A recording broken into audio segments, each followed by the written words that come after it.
Welcome back to the CIFF Media episode on menswear and the top trends in the spring-summer 2026. Today, I have the pleasure of speaking with Nick Wooster and Josh Peskowitz. Thank you so much for being here with us.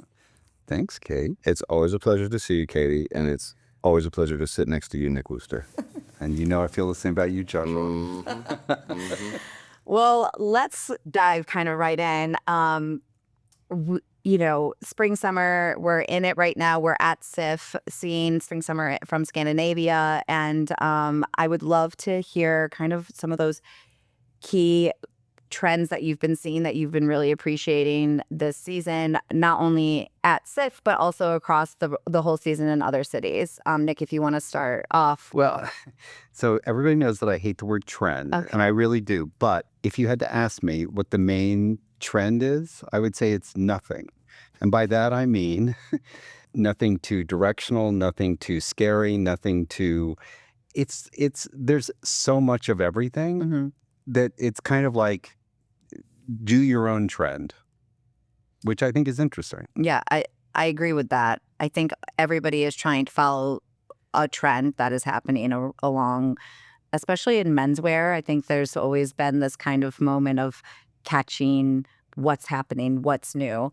And no one's really taking a step back, being like, why not pave my own way with what's happening for this season and what makes sense to the ethos of my brand. Right. I couldn't agree more. I mean, this is not 2026 spring. This is a more like macro development. I mean, if you want to get like wide view lens on it, social media, the decoupling of like image from meaning and context has created like a environment where trends can't really exist. If there are trends, they're so micro that they last for like, 2 seconds. Yeah, it's a meme and then it's done, which is like overwhelming for everyone. And in a good way, the solution to that is to just like build your own adventure, right? But like in a bad way, it can lead to a lot of muddled sort of like non-consequential clothing and ways of dressing. And I think that coming out of what a lot of people described as quiet luxury, but like definitely still feeling a move away from anything that bears a resemblance to a logo. I think that no one is really looking for that out of their, luxury brands, and they're definitely not looking at it from emerging brands. Like you need to literally have a proposal of like making something that actually like matters, like not a t-shirt with a logo on it, not like a flip on an already existing logo for ironic effect. Like those kinds of things that have sort of dominated in the big houses and in the independent world for like the last few years are like all the way gone. But it's not quiet either, right? So, it seems as though colors are still pretty muted, right? We haven't seen like big pops of color except for in a few like accent ways, but it's really about like, it's not even about making like nice clothes. It's about making like good clothes, meaning construction and materials and silhouette like matters more when everybody's doing a blazer or everybody's doing like a little kimono baseball shirt kind of thing, or everybody's doing like a voluminous trouser. Like you can't really hide in there. So I think it's really sort of an opportunity for people who actually are good at making clothes and the construction of them to shine where they might have been drowned out in the last couple of years because of logomania. For sure. Being in Copenhagen now, and, I think there was a time where we saw a lot of menswear coming out of Scandinavia, the Our Legacies, the NN07s. What has been exciting for you guys to see being here now, in terms of what you're seeing from these Scandinavian brands that are here at CIFF, but also just throughout coming out of Scandinavia as a whole? So Josh and I were speaking about this the other day, that what's so interesting is that, yes, when I think of Scandinavian, I think of minimal and sort of like basic, but not necessarily basic. Usually the materials are interesting because the elements, the weather changes so frequently that you've got to have Gore-Tex and things that perform. Yet so many people here are kind of quirky and strange. So what's interesting is that it's like the clothes are simple, but the personalities aren't. And I think that's what makes Copenhagen so interesting, is that, if you looked at a rack of clothes, you could say, oh, this is kind of clean. But in fact, when people wear it, put it together, you see a real personality emerge. Yeah, I think that, I mean, in the last 10 years or so, where the fashion landscape has been flattened sort of across the globe, there are still a few like regional pockets that have their own identity. And I've always felt that way about like the Scandinavian territories and how they put things together. And even when you mentioned like some of the breakout designers like Nick just did, you know, Our Legacy, etc., like they will take the ideas of, you know, like larger conversations in the fashion industry, let's call it like Western, you know, for lack of a better term, but they'll do it in a very, very different way, which allows them to set themselves apart, even when they're interacting with, you know, like the larger context of America or the rest of Europe or, you know, Japan or Korea. And so, you know, like it's always like sort of held that identity.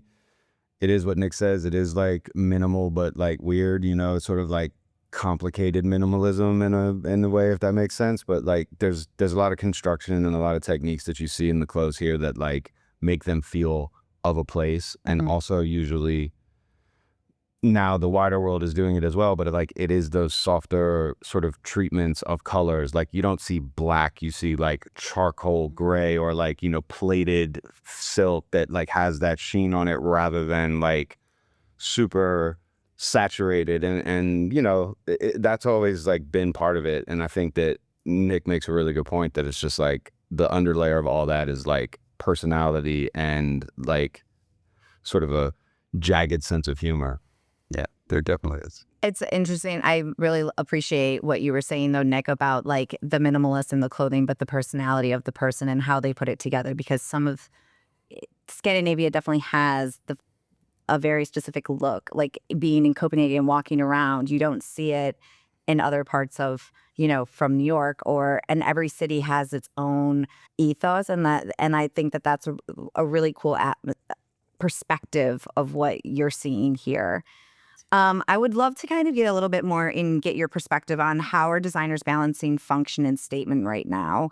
Are we seeing a new approach to wearability? I mean, I think that's what menswear is really ultimately about. Like that's the proposition of menswear. Yeah, we all put our pants on one leg at a time. So, you know, there's certain like constraints in like how you do. Sorry, I didn't mean to cut you. No, but that's exactly it. But what I think is interesting is materials seem to be, whereas logos maybe or surface was interesting a few years ago. Now I feel like you've got to touch and feel things, which is very antithetical to screens. But at the same time, I think that when you do that, that's what I've been kind of impressed by, is how nice the materials are. And that's actually, I think, ultimately going to be the savior for menswear too. It's really the only point of differentiation. I mean, and to your point, like fabric development, fabric innovation is what is driving a lot of you said, what's the difference between utility and style? Like the answer is nothing, as long as they're both good, you know, and that's where you can't rely on one or the other. But, you know, there's several brands out there that are figuring out new ways to do, you know, waterproofing treatments that are less environmentally impactful. You know, there's a lot more conscientiousness that's in the garments, particularly ones that have to perform but also look good. You know, the issue always is with anything that has like an eco label or sustainability attached to it is that if it's whack, like it doesn't matter, you know, and that's, I don't know what that says about like human nature, but if it's good for the planet but looks bad on you, the planet's losing. Sorry. And that's, you know, I wish it was different, but that's what it is. So the only solution to that is to make things that are dope that are also less environmentally impactful, like make those developments. And they were stagnant for crazy long because the market didn't demand it, but younger customers care about it. You know, people are waking up to the realities of what's happening to the world. And so, you know, the reaction is now becoming, you know, tangible in the development of fabrics, which takes a really long time. And yeah, and Nick said it great. I mean, you know, if it's dry, if it's crunchy, if it's got like body, then it can stand out without having a logo on it. It's all about figuring out a way to differentiate the product that you make versus the next guy when a lot of the parameters end up being the same, which they always are in menswear, but even more so now, I feel like. Yeah, no, I agree. Well, because there's kind of less opportunity. There aren't publications. There are less specialty stores. There are less square footage in department stores. And so you really, in order to be meaningful, you've got to make something that stands out which is, I mean, really all design should do that. But I think that's the challenge that it seems like young people are up for. And certainly in Copenhagen, it's interesting because we're at the tail end of the buying season. Right. We've been seeing stuff since May or June. And, I feel like this is a nice dessert. Like it's a nice way to finish out the season. I'm still seeing things that I haven't seen before, or I'm seeing things again and again and again that are going to reinforce what most likely is going to happen. Yeah, no, Copenhagen is kind of like a dessert at the end of the season. It's a totally different experience to the hustle and bustle of Paris. And it is a nice way to see a different perspective to probably what you would see in Paris as well. I would love to get a little bit more into like the retail world of menswear, because or maybe the lack thereof, there was a time where there were a ton of amazing menswear stores, and both of you have experience in retail. Why do you think it's gone down so drastically? And also, do you think that there's a possibility for it to come back? It depends what you mean about going down so drastically. Well, there's been a lot of stores that have shut, or there's a lot of stores that have shut. There's a lot of, at least in America specifically, there's a lot of department store business that is in very, very, we'll call it critical condition. And consolidated. Yeah, and those are challenges. But I think that when you speak to the vendor community and when you speak to people that are working in the stores, like the opportunity for specialty retail has never been more dynamic. And part of that is what Nick was saying a couple of minutes ago about, the clothes that are impactful today are tactile. Like you need to feel them. You can't just look at them on a screen. And, you've been through this and I've been through this where, when you're buying for a very big multi-brand chain, you have to think about like, okay, what's going to sell in the store and what's going to sell online. And you have to try to be, like something to everyone. But when you're a really great specialty store, particularly if you're not in a major market, you can be everything to someone. And if you build that relationship and you build that loyalty with that customer, you can take them on a journey. And it's really about having a specific point of view that's relatable, to your customer. But like, your customer. And the amount of retention that these stores can have and the impact that they can have on their local communities is enormous and can be very successful. And in major markets like New York didn't have any good specialty multi-brand like for a decade. All the stores that we loved, gone. What's a guy to do? Fly to Japan, or like go to LA. Maybe there's a couple of good specialties there. But now in the last 36 months, half a dozen good multi-brand specialty stores have opened in New York, and they all are very different, carrying very different brands. And this is something that has been the bane of the existence of the majors and the department stores, is that they've been backed into a corner. They have less and less open to buy available to differentiate themselves from their competitors and from the brands that they're selling to who have a store next door, or that are selling to them that have a store next door, or it's a consignment shop, like within a concession within the walls of their store, and then they got a bigger store outside. I mean, that kind of environment, not only is it soul crushing, it's margin destroying, and it makes for price comparison to be the only reason to go to a store, and that's sad. But what it has done is open up. I'm talking the whole time here. I'm sorry. Very passionate about this stuff. But I mean, no. But that's why I love Japan, because I always say they're 30 years behind. And what I mean by that is that the retail scene is how it was in New York or London 30 years ago, where there's so much choice, it's super dynamic, and there's a lot happening. And to Josh's point, there are a couple of great stores. There's, Venspace in Brooklyn, there's Jamestown in Hudson, that are interesting, and they're both very different. And that's also, that's how retailers always prided themselves on being different. And, that was how they succeeded. Now department stores are exactly the same, and it is only specialty. I think specialty retail is the only savior for this entire industry at this point. I was just having a conversation with two buyers from two large retailers in the UK, and they're completely overhauling their brand mix because of another retailer that has like an insane amount of stores, but they're just buying every single brand, and they're like, well, we can't compete with that because they're winning over that customer. So now they're completely redoing their brand matrix to make it fit for their customer again, because everybody was buying the same brands and competing with the customer. They weren't getting that loyal customer to come to that one retailer. And it's interesting to hear how they're having to readjust all of this. But yeah, I mean, I'm just so curious about what your guys' thoughts were on that, just because it's a changing landscape. I mean, ultimately, there always has to be a correction. Yeah. Right. Like when you're in a situation where a really, really good multi-brand store has an identity that makes it its own brand. Right. But when you don't have anything that differentiates you from your competitors, you could have like 60% or 80% overlap, not only in brands, but in SKUs. Like you could have the exact same styles. And part of that is because it is a concession shop, and the brand, like the larger brands that you're working with, are determining what goes into your store.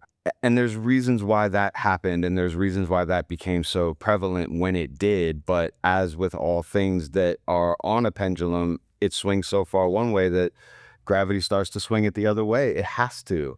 And it's encouraging to hear that some people from a really big store in a really big market are saying to themselves, what the fuck, we need to change what we're doing. No, that's the opportunity. Actually, that's the opportunity for small brands. I mean, Nick and I were talking about this the other day.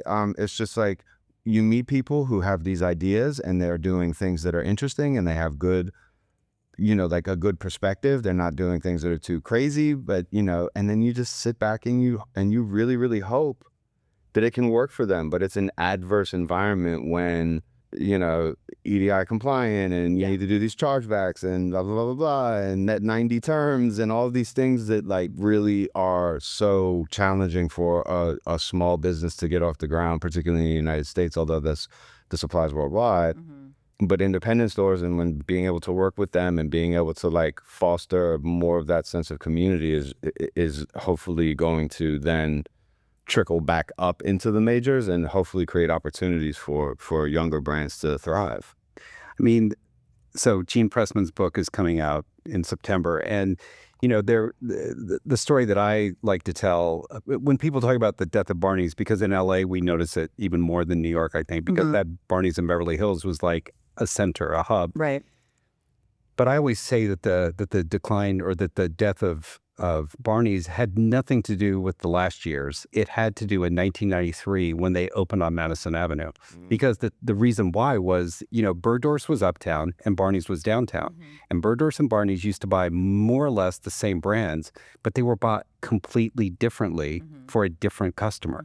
And everyone was happy. Barney's was happy. Bergdorf's was happy and the brands were happy because there was not overlap, or if there was, it still didn't matter because it sort of reinforced the total. And I think that's the lesson is you do you, boo. Like you've got to just, That's amazing.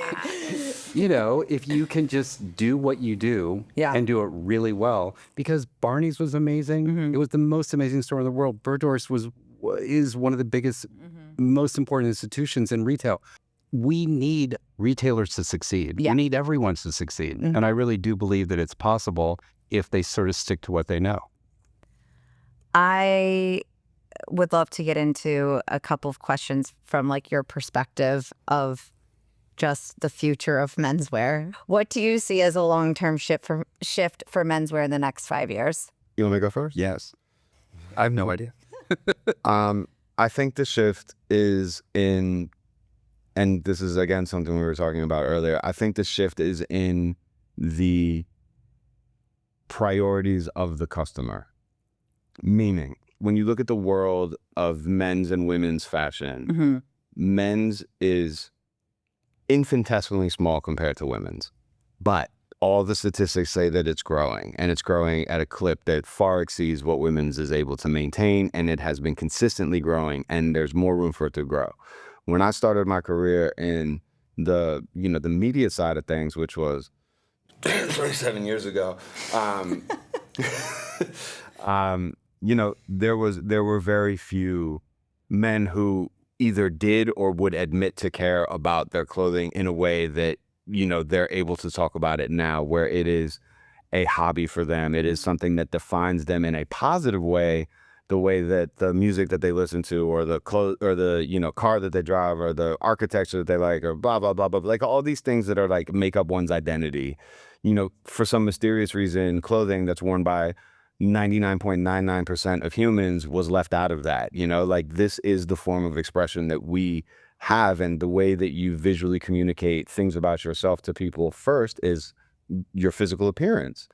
And to say that that's something that's like inconsequential or like, you know, like foppish to care about is a silly conceit to begin with. But more men have taken ownership of this as part of like their identity over time. Why has that happened? Starting with the style forums and things like that, and the blogs, and some things that I contributed to, Nick Wooster just becoming the street style paragon that he is and was. Like all these things gave license to men to like do that research and not have to ask questions, but to like educate themselves or like self-radicalize almost online. And so you go from a situation where like maybe 5% of men care to 20, but that means that there's still 80% that can, you know, figure this out. We'll never fully get there. We probably shouldn't. But, you know, this means that there's an expanding group of people that good clothing and like good ideas about how to dress can still expand into. And the things that matter to them are not the things that matter to the large brands, you know, who want to dictate down. So I think that there's going to be, when you have a more educated customer, there becomes more of a dialogue, and that really helps specialty, but it also helps things like environmental concerns, you know, like utilizing the right materials, like how important is construction, all of these things. When men start to learn the details of it and they feel good about it, and then they start to talk about it with their homies, and then there's blog, you know, there's a podcast about it, and, you know, we're all talking, like, then it becomes part of this like larger context that it like, it's okay to care, you should care, it matters to care, you know, your partners, whether they be men or women or whatever, like they care how you look, so you should care how you look. Like that whole conceit is now already part of the conversation, but it's only going to grow for more and more people. And I think that in and of itself is the macro trend. And so like, what will the priorities for fashion be as time goes by? It's going to be whatever is hitting for the people that care, because they're the ones who are going. It used to be, and Nick said this a second ago, it used to be that there was like a top layer of people who, frankly, he and I were both part of, that like dictated part of like, these are the things that are going on. We're reporting on what's happening. It's these designers, it's these magazines, it's these musicians, it's these stores. Like, this is telling you what time it is. And that has been flipped on its head. For now, it's for the worse, but ultimately it's for the better. Right. I mean, I think the opportunity in menswear is that we're 50% of the population. For 49%. I guess there's a few more women than men, but we're basically half of the population. And in most retail stores, men's only represents at most 20 to maybe 25%. So I figure like that other 25% is the opportunity, meaning it can grow within the pie. And I do think that's kind of happening, because listen, at the end of the day, everyone wants to get laid. And if you work out and if you're doing that in your 20s and 30s, you're only going to care about that in your 40s, 50s, and 60s. So, and there are more men who do that now than there were when I started. Right. So I think that's... Yeah. Will this prevent me from getting laid? If the answer is no, you're more likely to buy it. Right. And Nick has and you know, one other thing I'd say is that the people that are sort of like around my age that are at their peak purchasing, because we all know that like over time, particularly in men's, I think it's a little different in women's, but like the time when men stop spending money on clothing usually is around 65, give or take. Hey, huh? I'm 65. No, regular I men. know, I'm not normal. Not Superman. No, not Superman, regular men. Because, you know, they're just like at that point, it's just like, I have one. Now it's replacement. It's no longer about, but up until then, like, you know, 34 to 50, like that, those are the years. And like clothing that's being shown now is like more appealing to that person who's grown up. The thing to remember though is that those people that are now in that age cohort grew up after Michael Jordan got his signature sneaker. Right. Like after you know, Calvin Klein jeans happened, after DKNY, after Polo, like all those things that like permeated their childhood, like predisposed them a little bit more to being interested in this and like wanting to dress well. And while you're taking care of yourself and all that, like those are people that like, and so, you know, a lot of the style choices that they make and you know, sort of things that they prefer are based on that being part of the culture that you know, saturated them when they were little. And so, you know, I think that Nick's totally right that the opportunity is just for the customer base to grow and for hopefully more attention to be paid to the business and hopefully more attention paid to how things are made, what they're made out of, and who makes them and why they were made, because those narratives are not only entertaining for a growing portion of customers, but they're also really important to how this business carries on into the future. For sure. And I think, you know, coming from Copenhagen and Scandinavia, which is huge in sustainability, and there's so much focus around how things are being made, waste, everything from that ethical point of view.